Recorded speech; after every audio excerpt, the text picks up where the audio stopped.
반갑습니다. 서로 인사 한번 나누실까요? 반갑습니다. 반갑습니다. 네. 다음 주 지나면 그 다음 수요일이 성탄절입니다.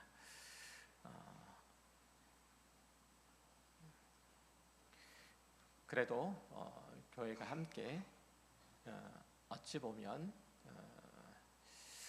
그리스도인의 절기 중에서 가장 중요하기도 하고 또 기뻐해야 될 성탄절에 마땅히 하나님을 찬미하는 것 당연하니 온 성도가 성탄절 예배를 기억하시고 전야 예배도 기억하시고 뒤에 기록된 대로 이렇게 예배 드리니까 참석하시되 특별히 교회 나오지 못한 우리 사랑하는 형제 자매들과 함께 이 시간 특별히 성탄절이 되었으면 좋겠습니다. 함께 주님의 탄생을 기뻐하고 즐거워하며 또 이 땅에 다시 오실 그리스도 예수를 기억하는 날로서 기다리는 날로서 성탄절이 되었으면 좋겠습니다. 자, 말씀 함께 나누도록 하겠습니다. 지난주에 이어서 오늘도 예수님께서 가르쳐 주신 말씀을 나누어갈 텐데요. 성도가 기도하는 목적은 하나님의 일이, 하나님의 뜻이 하늘에서와 같이 땅에서도 성취되는 것을 보기 위한 게 가장 중요한 목적 중에 하나입니다. 하나님의 일들이 성취됨으로써 곧 그분의 영광이 나타나고 그것은 결국 우리의 번영과 기쁨과 안식에 직결된 문제이기 때문에 성도는 늘 기도에 힘써야 합니다. 주님께서 가르쳐 주신 기도의 구조에도 이 사실이 아주 잘 반영이 되어 있습니다. 이 주님께서 가르쳐 주신 기도는 7개의 청원이 들어있는데 그것은 크게 두 부분으로 묶어낼 수 있습니다. 첫 번째 부분은 창조주 하나님께서 당신의 일을 이루어 주십시오라고 그렇게 청원하는 부분이고, 두 번째 부분은 하나님께서 인간의 일에 관여해 주십시오라고 간구하는 부분이에요.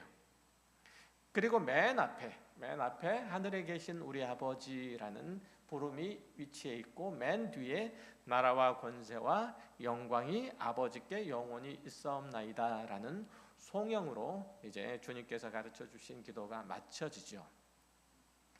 그래서 예수님께서 가르쳐 주신 이 기도는 앞으로 그 내용을 꼼꼼히 살펴보면 잘 알 수 있겠지만 단순히 예배의식용 기도문이라거나 아무런 생각 없이 그저 주문처럼 외워될 내용이 아니라는 거죠.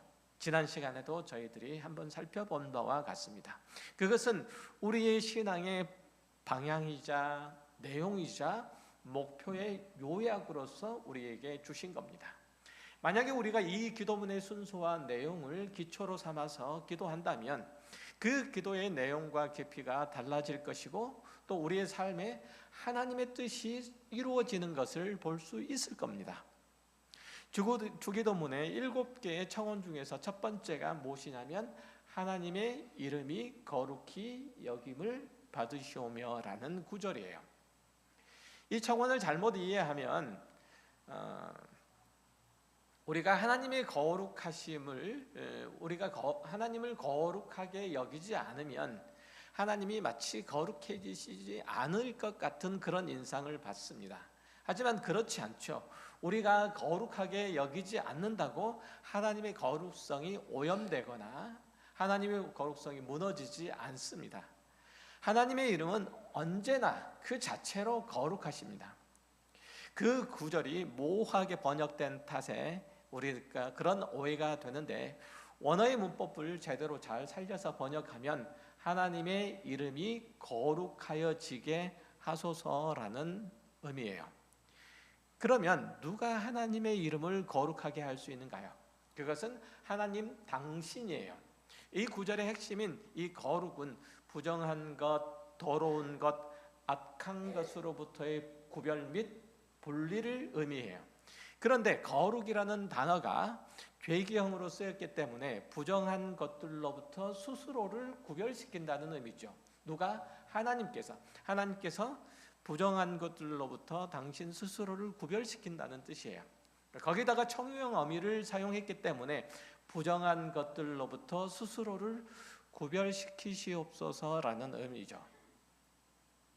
자, 이 청원의 말씀들을 조금 더 구체적으로 살펴보면 하나님의 거룩하심에 대해서 가장 먼저 언급하고 있는 데가 출애굽기 15장에 수록되어 있는 모세의 노래예요.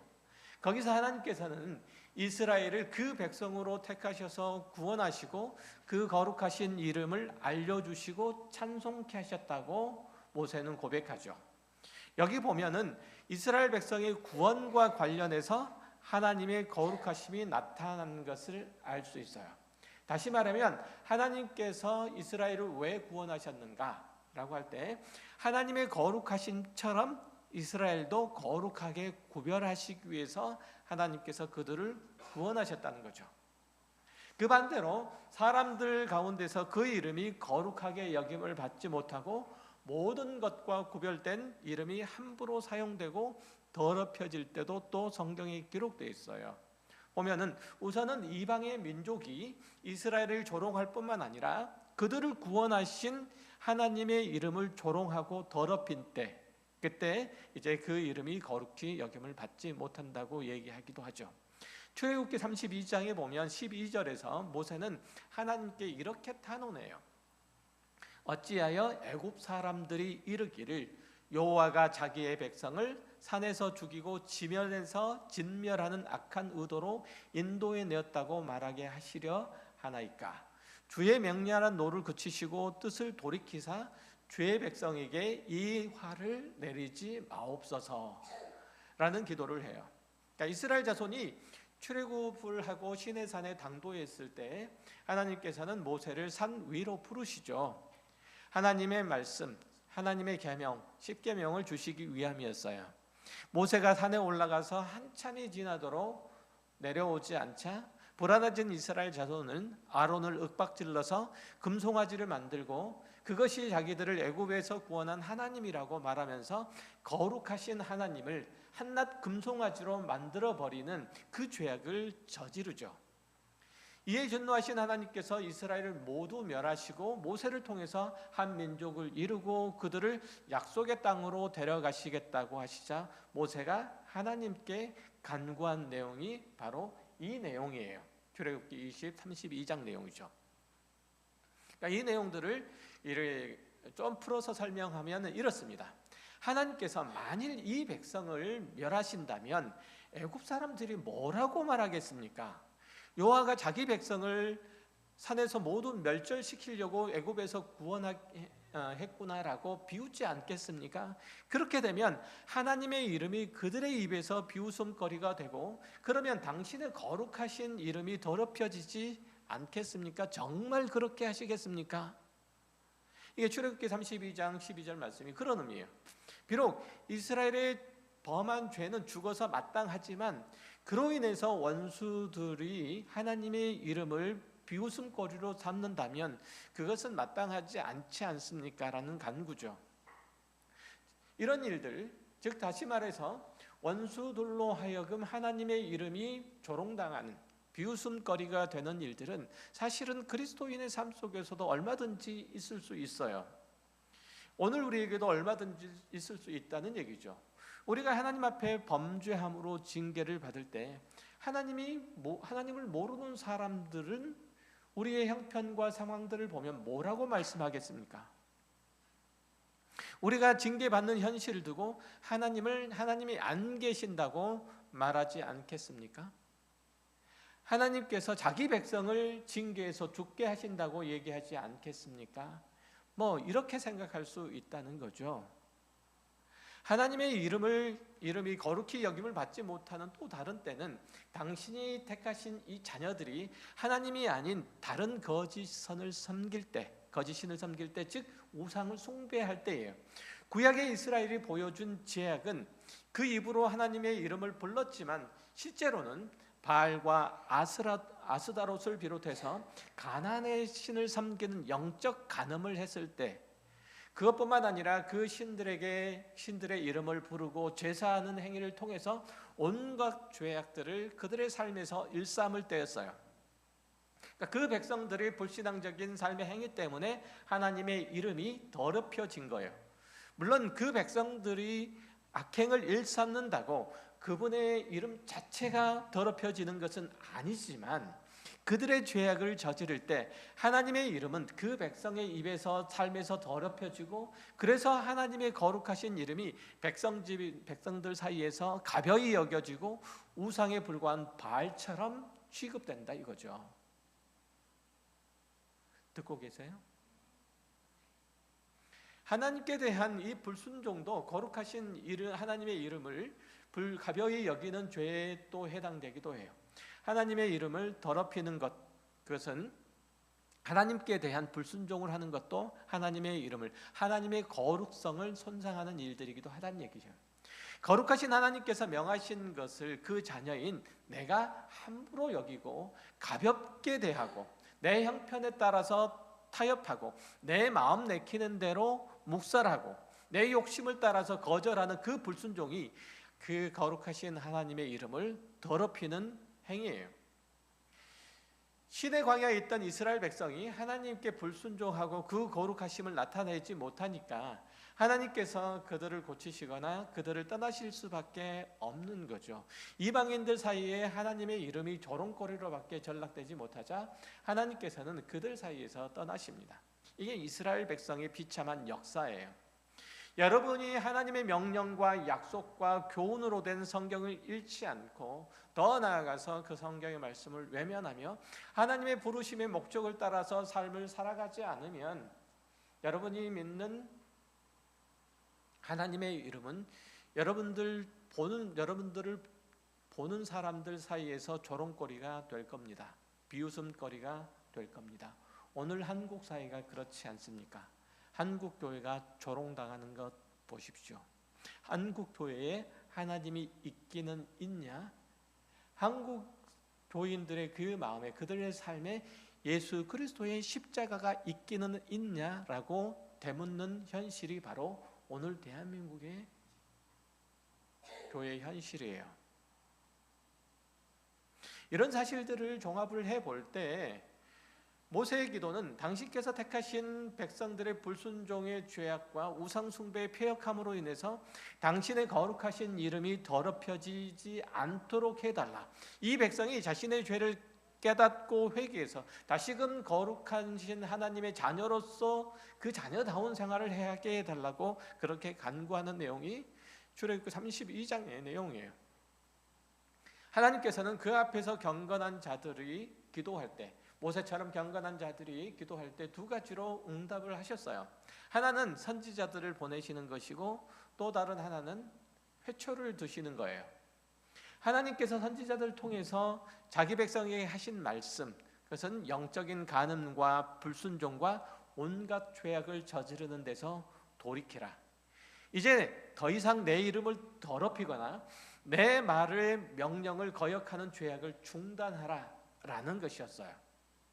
이런 사실들을 고려를 해볼 때 하나님의 이름의 거룩히 여김을 받게 해주십시오라는 이 기도는 하나님께서 택한 백성을 괴롭히고 그 이름을 더럽히는 원수들의 손에서 우리를 구해달라는 간구이고, 비록 죄로 인해서 죽을 죄인이 있지만 하나님께서 택하신 자녀이니 다시금 용서와 자비를 베풀어 달라는 간구고, 다시금 그 죄악과 불순종에 빠지지 않게 고쳐달라는 간구이기도 해요.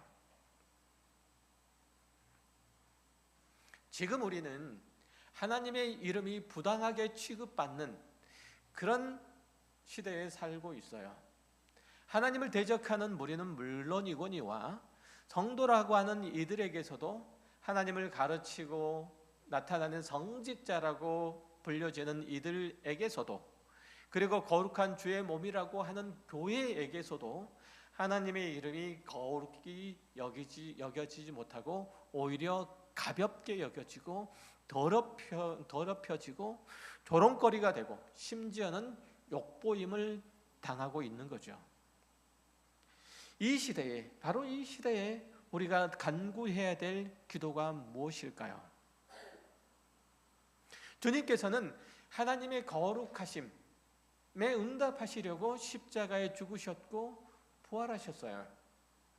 그가 죽으시고 부활하심으로써 사단의 손아귀에서 우리를 건져내셨어요. 그리고 우리를 하나님의 자녀 삼아주셨어요. 하나님의 그 거룩하심으로 초대하시려고 그리스도 예수께서 죽으셨다는 거예요.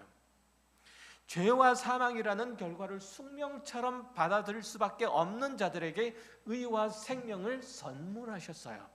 영원한 하나님의 나라를 볼 수 있도록 허락하여 주셨고, 그 나라를 잠깐 조금이나마 누릴 수 있도록, 이 땅에서도 누릴 수 있도록 하나님의 자녀로서, 하나님의 백성으로서 그 하늘의 신령한 복을 얻도록 해주셨어요. 예수님의 십자가는 인류 구원의 길을 마련하신 하나님의 사랑이 나타나는 것이고, 그 거룩하심이 열매 맺도록 하신 것이에요. 우리는 그 십자가를 통해서 구원을 얻었고 거룩하게 되는 거예요. 다른 길은 없는 거죠. 여러분이 하나님의 거룩하심을 마땅히 받들어 그 거룩하심에 동참하기를 원하신다면 예수 그리스도와 그가 지신 십자가와 그렇게 해서 이루어내시는 그의 생명 가운데로 초대되는 것밖에 없어요. 그분의 삶, 또한 그분의 십자가의 지심, 그리고 그의 죽으심과 부활을 담는 수밖에 없다는 얘기예요. 그렇다면 우리는 예수님께서 가르쳐 주신 기도를 기초로 해서 기도할 때 이렇게 기도해야 되는 거예요. 예수 그리스도의 십자가와 부활을 통해서 당신의 거룩하심을 나타내신 하나님께서 더 큰 긍휼과 자비를 베푸사 이웃하는 사람이 그리스도의 십자가를 통해서 죄 용서함과 구원을 얻어 거룩하게 하신 하나님의 자녀가 된 나를 보게 해주시고, 또한 나를 통해서 역사하시는 하나님의 구원을 그들에게도 경험할 수 있도록 해주십시오라고 간구해야 되는 거예요.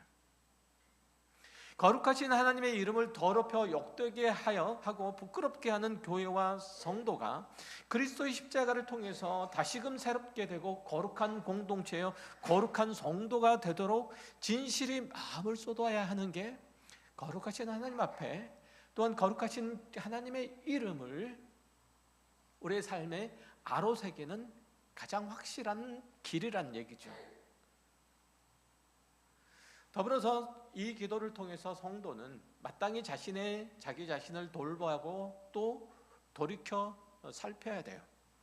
하나님, 당신의 이름이 거룩히 여김을 받게 하옵소서라고 간구하는 것은 하나님께서 그 뜻하신 구원을 이루도록 청원하는 일들이지만, 다시 말하면 거꾸로 얘기하면 우리 편에서도 큰 책임이 따른 기도이기도 하다는 뜻이에요. 우리가 어떤 모습으로 하나님 앞에서 서고 그리고 또 행하느냐에 따라서 하나님의 거룩하신 이름이 합당하게 대접받기도 하고 또 부당하게 대접받기도 하는 거예요. 마땅히 모든 성도는 하나님의 이름을 거룩히 여겨야 하는 거죠.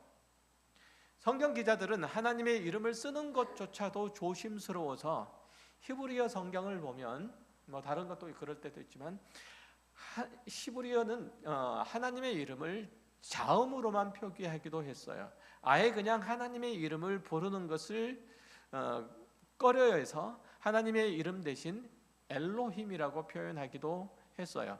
아도나이라고 표현하기도 했어요. 이런 식으로 표현했지 하나님의 이름을 함부로 불러서 성경에 표기하기조차도 꺼려했다는 거예요. 물론 주님께서 가르쳐 주신 기도의 첫 단어가 하나님과 우리의 친밀성을 나타내는 아바, 즉 아버지인 것이 사실이에요. 마치 한 아이가 자기 아버지를 부를 때 아빠라고 서슴없이 부르는 것처럼 창조주 하나님, 거룩하신 하나님을 아바라고 부를 수 있는 것은 참 멋지고 기쁘고 감사한 일이에요. 하지만 그것이 하나님의 이름을 가볍게 여기는 것을 허락한 것은 아니에요. 우리가 기도할 때 아바라고 부르면서 하나님 품에 안길 수 있지만, 동시에 우리가 가져야 할 마음의 태도, 그 자세는 경외감이에요.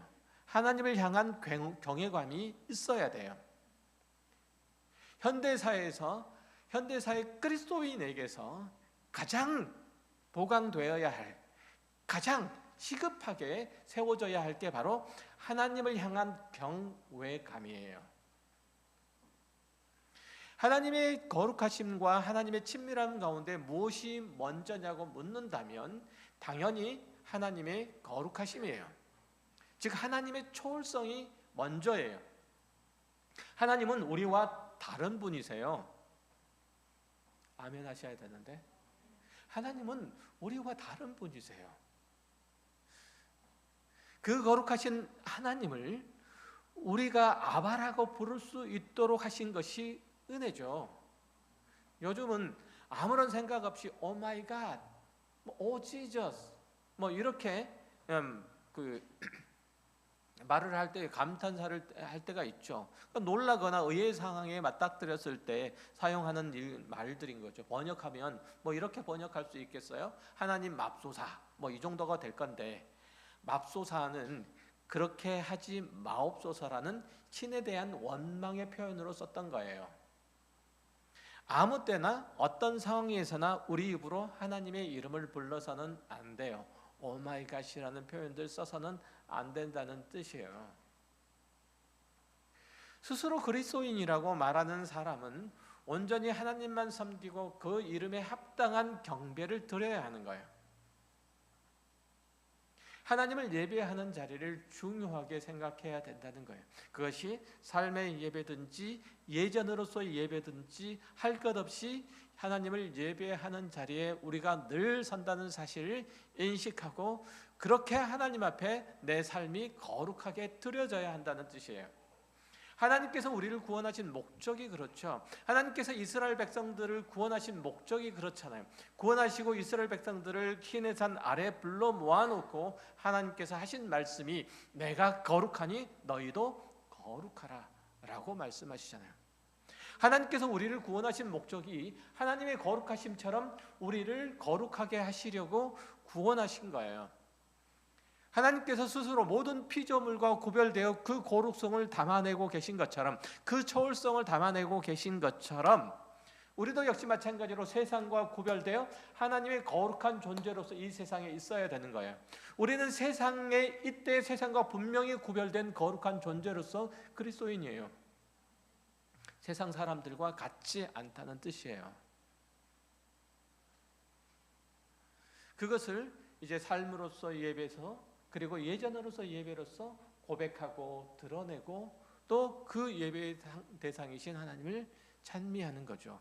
시편 23편 3절에서 22편 3절에서 시인은 이스라엘의 찬송 중에 계시는 이여 주는 거룩하시니다라고 그렇게 고백하죠. 하나님의 거룩하심이 나타나는 시간이 예배고, 동시에 그 이름에 합당한 예배를 드리는 곳이 예배의 자리예요. 예배 자리는 여러분의 일보다 중요하고 여러분의 계획보다 중요해요. 예배의 대상이 되시는 하나님은 여러분의 직장 상사보다 높으신 분이고 여러분의 중요한 비즈니스 파트너보다 더 가치 있는 분이세요.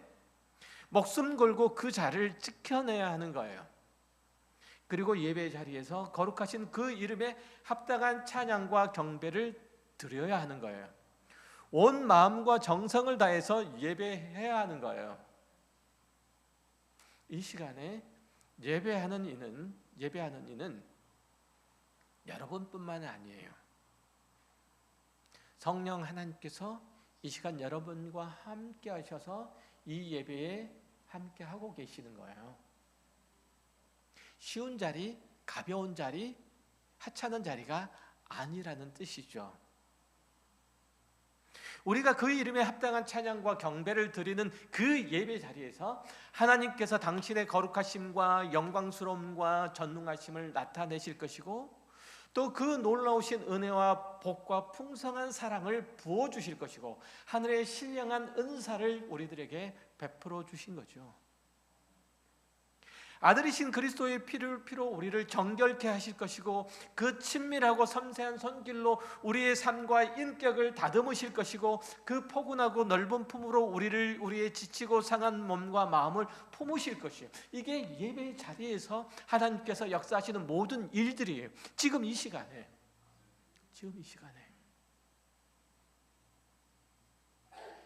그리고 여러분의 삶에서도 하나님의 거룩하신 이름에 합당한 경배, 예배를 드려야 해요. 삶으로서 예배를 드려야 한다는 뜻이에요. 하나님께서 가장 싫어하시는 것 뭘까요?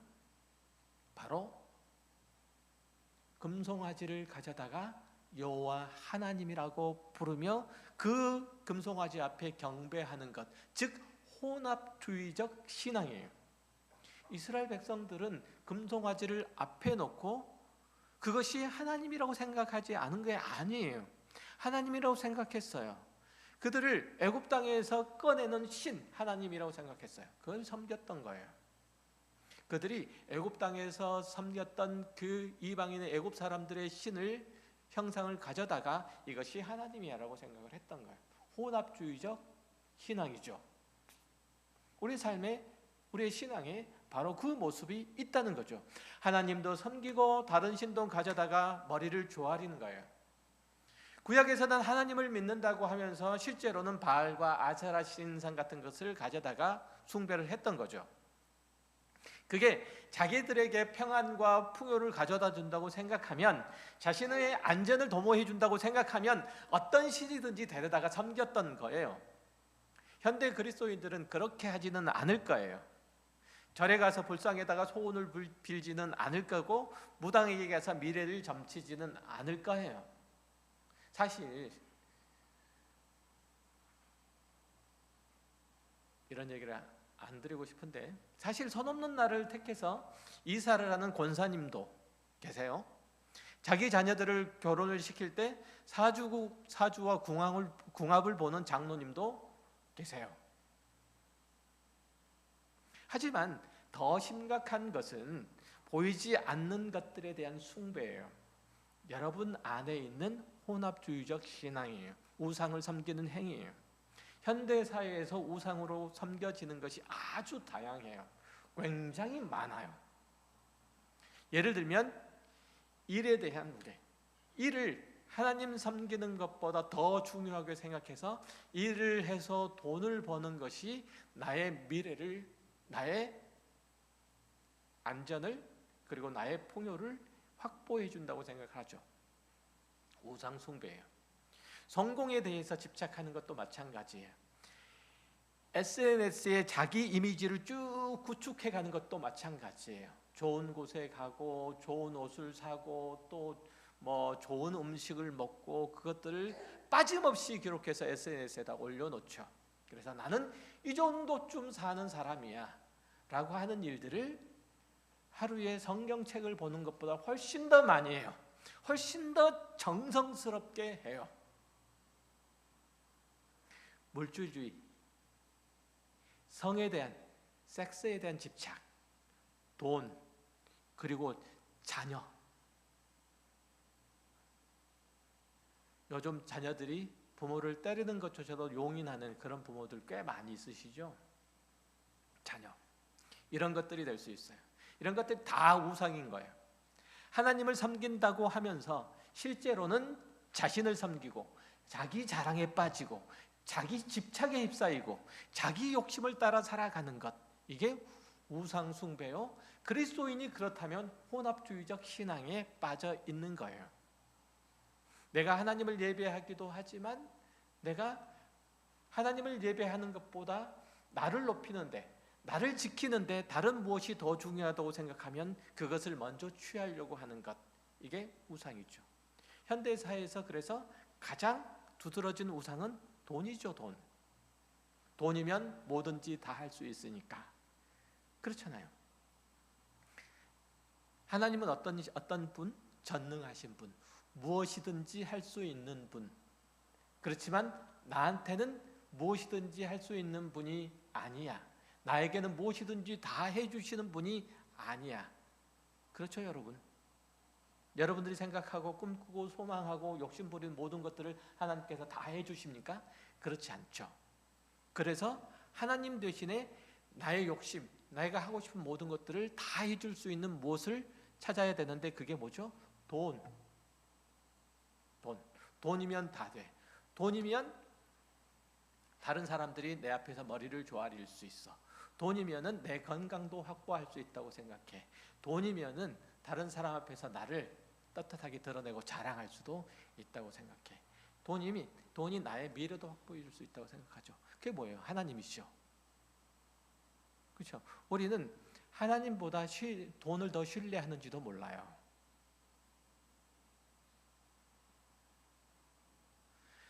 하나님을 믿는다고 하면서도 세상 것이 좋아서 그것을 따라다니는 것, 이것들이 다 우상 숭배인데 우리는 그렇게 살아가면서 하나님도 여전히 섬겨요. 주님께서 마태복음 22장 37절에서 내 마음을 다하고 목숨을 다하고 뜻을 다하여 주 너의 하나님을 사랑하라. 대강 섬기라는 게 아니고 내 마음을 다하고 목숨을 다하고 뜻을 다하여 주 하나님을 섬기라, 사랑하라, 이렇게 말씀하시잖아요. 하나님을 믿지만 나를 빛나게 해준다고, 나를 지켜준다고 여기는 것을 사랑하고 집착하는 그 마음의 태도는 그 거룩하신 이름을 더럽히는 일들이잖아요. 명백히 너는 나 외에 다른 신을 내게 두지 말라라는 십계명의 제1계명을 어기는 거예요. 거룩하신 하나님의 이름에 합당한 순종의 삶을 살아야 하는 게 당연히 그리스도인이에요. 하나님의 자녀예요.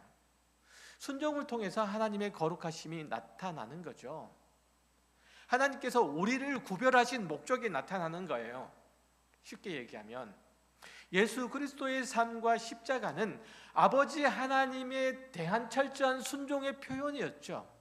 빌립보서 2장 6절 이하를 제가 읽어드릴게요. 그는 근본 하나님의 본체시나 하나님과 동등됨을 취할 것으로 여기지 아니하시고 오히려 자기를 비워 종의 형체를 가지사 사람들과 같이 되셨고 사람의 모양으로 나타나사 자기를 낮추시고 죽기까지 복종하셨으니 곧 십자가에 죽으심이라. 이러므로 하나님이 그를 지극히 높여 모든 이름 위에 뛰어난 이름을 주사 하늘에 있는 자들과 땅에 있는 자들과 땅 아래에 있는 자들로 모든 무릎을 예수의 이름에 꿇게 하시고 모든 입으로 예수 그리스도를 주라 시인하여 하나님 아버지께 영광을 돌리게 하셨느니라. 예수 그리스도의 성육신은 아버지 하나님께 대한 철저한 복종이라고 말하고 있죠. 그 절정이 십자가로 나타나는 것이고 그 십자가는 우리의 구원으로 나타난 거예요. 그가 십자가에 달리는 그 순간에도 저들의 죄를 사해달라고 하신 그 순종은 하나님의 거룩하심이 가장 뚜렷하고 분명하게 드러나는 곳이잖아요. 그래서 십자가는 하나님의 거룩이요 영광이요 구원의 능력이라고 성경에서 표현하고 있는 거죠. 거룩하신 하나님의 이름에 합당하게 살고자 하는 성도에게 그래서 가장 중요한 핵심, 신앙의 핵심은 순종이에요. 그 말씀에 순종하며 사는 성도에게 하나님의 거룩하심이 나타나는 거죠. 왜 성경은 하나님의 자녀들은 그분의 말씀에 순종해야 된다고 자꾸만 말할까요? 그것은 우리가 하나님의 뜻을 다 헤아리지 못하기 때문에 그래요. 세상의 이치를 다 간파하지 못하기 때문이고 하나님께서 우리를 복주시사 의롭고 거룩한 길로 생명의 길로 인도하시는 것을 우리가 제대로 보지 못하기 때문에 그래요. 만약에 눈이 몹시 나쁘거나 아니 눈이 멀어서 앞을 볼 수 없는 사람이 앞을 똑바로 갈 수 있는 길은 단 한 가지 방법밖에 없어요. 그를 인도하는 안내견이 됐든지 아니면 안내하는 사람이 됐든지 그 사람의 뒤를 조용히 따라가는 거예요. 하나님께 대해 우리의 순종은 그런 거예요. 우리는 앞으로 일을 잘 알지 못해요. 하나님의 거룩하신 뜻을 잘 헤아리지 못해요. 하나님께서 우리를 향해 가지고 계시는 그 복스러운 계획들을 우리는 다 볼 수 없어요. 헤아릴 수 없어요. 그래서 순종하라는 거예요. 그래서 우리는 다 이해할 수 없으니 순종하라. 그래서 믿음이 필요한 거예요. 순종에는 믿음이, 하나님을 향한 신뢰가 필요한 거예요. 여러분들이 하나님이 신뢰한다면 하나님께 순종을 다할 거예요. 하나님께 순종을 다하는 그의 자녀들은 하나님의 거룩하심을 맛볼 거예요. 하나님께서 모든 피조물과 구별되어서 영광스러운 것이 영광스러우신 분이신 것을 하나님께서는 우리의 삶 속에서 우리를 높이심으로써 드러내실 거예요. 하나님께 순종을 다하는 자는 사람들 앞에서 높임을 받는다고 성경은 약속하고 있어요. 우리는 거룩하고 하신 하나님의 이름이 부당하게 대우받고 가볍게 사용되고 막무가내로 더럽혀지는 이 시대에 살아가고 있어요. 그렇기 때문에 하나님의 이름이 더욱이 거룩히 여김받기를 원합니다라는 기도가 우리에게 있어서는 중요해요. 그리고 그 기도에 합당한 삶을 하나님께 드려야 해요. 2024년 한 해에도 하나님은 우리에게 너무 많은 것들을 주셨어요. 사실은 주님을 거스르는 것이 자신의 본분인 것처럼 주님의 계명에 어긋나서 살아온 인간임에도 불구하고 많은 죄들보다는 그 짧은 눈물의 참회를 하나님께서 더 기억하신 거예요. 이제는 새롭게 일어나야 돼요. 주님께서 주님의 이름의 영광을 위해서 여러분들 창조하시고 구속하신 하나님의 목적으로 돌아가는 사람들이 되어야 하는 거예요. 아이처럼 그분을 사랑하고 그분의 구별된 자녀로서 살려고 몸부림하는 사람, 그 사람이 복된 사람이죠. 그들은 애통할 것이지만 주님께서 그들을 위로하실 것이고, 그들은 의에 주리고 목마르지만 하나님께서 이 세상이 알 수 없는 방법으로 그들을 배부르게 해주실 거예요. 이 땅에서는 고난당하지만 하늘나라에서는 구름같이 허다한 증인들과 함께 주님 보좌에 둘러설 미래의 주역으로 삼으실 거예요. 여러분이 주기도문 아버지의 이름이 거룩히 여김을 받으시오며 외치며 그것들을 신실히 구현하는 성도가 될 때 하나님께서는 우리를 통해서 하나님의 신령한 일들을 다해 가실 것입니다. 기도하겠습니다. 하나님 감사합니다. 하나님께서 저희를 사랑하시고 그 은혜로 우리를 부르셨고 또 부르심의 목적을 따라서 구원하시고 구원의 놀라우신 은혜들을 우리의 삶에 그리스도인의 온전한 모습을 통해서 이루시기를 소원하십니다. 그것들이 우리의 삶에서 우리의 신앙의 고백들 속에서 신앙의 내용 속에서 분명하게 드러나도록 하나님 앞에 순종을 다하며 하나님의 이름을 거룩하게 그렇게 받들 수 있는 하나님의 귀한 백성으로서 우리의 모습이 되게 하여 주옵소서. 세상이 어떤 모습으로 우리를 향해서 유혹하고 시험하며 으르며 또는 우리를 위기에 빠뜨린다고 할지라도 거기에 굴하지 않는 하나님의 사람으로서의 용기가 있게 해주시고 하나님만 신실히 따르겠다는 그 충성된 믿음의 고백들이 우리 안에서 일어남으로 말미암아 초월하신 하나님의 놀라우신 인도하심을 받아 그 영광의 자리에서는 하나님께서 허락하신 허다한 증인들 무리 속에서는 복된 저희의 모습 되게 하여 주옵소서. 감사드리며 예수 그리스도의 이름으로 기도 올리옵나이다. 아멘.